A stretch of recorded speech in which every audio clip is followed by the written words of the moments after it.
काफ़ी एक्टिविटीज़ हो रही होंगी।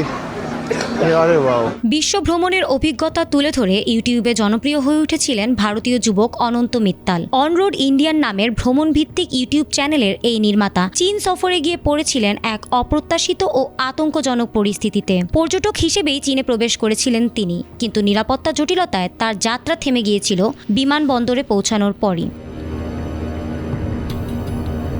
চীনের আন্তর্জাতিক বিমানবন্দরে অভিবাসন প্রক্রিয়া প্রায় শেষ পর্যায়ে তখন কোনো স্পষ্ট কারণ না জানিয়েই তাকে আটক করেছিলেন নিরাপত্তা বাহিনী এবং তাকে নিয়ে রাখা হয়েছিল ডিটেনশন সেন্টারে। সেখানে প্রায় 15 ঘন্টা ধরে আটকে রাখা হয়েছিল অনন্তকে। এই সময় তার মোবাইল ফোন সহ সব ইলেকট্রনিক ডিভাইস জব্দ করা হয়েছিল এবং খাবারও দেওয়া হয়নি বলে জানিয়েছেন তিনি।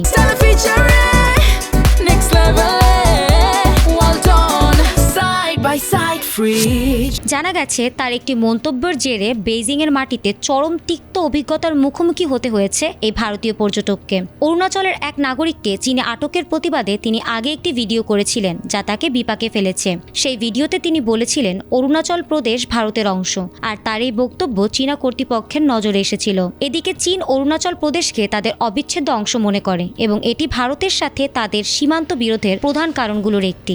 যদিও অনন্ত জোর দিয়ে বলেছিলেন তার কন্টেন্টের উদ্দেশ্য ছিল ভ্রমণ ও সংস্কৃতি তুলে ধরা, কোনো রাজনৈতিক বার্তা নয়।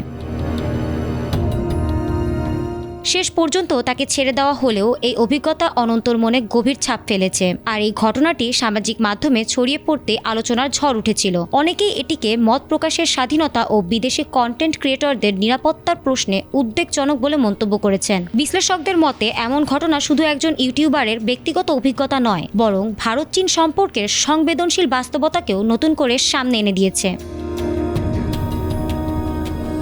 ফারহানা হক, এটিএন বাংলা।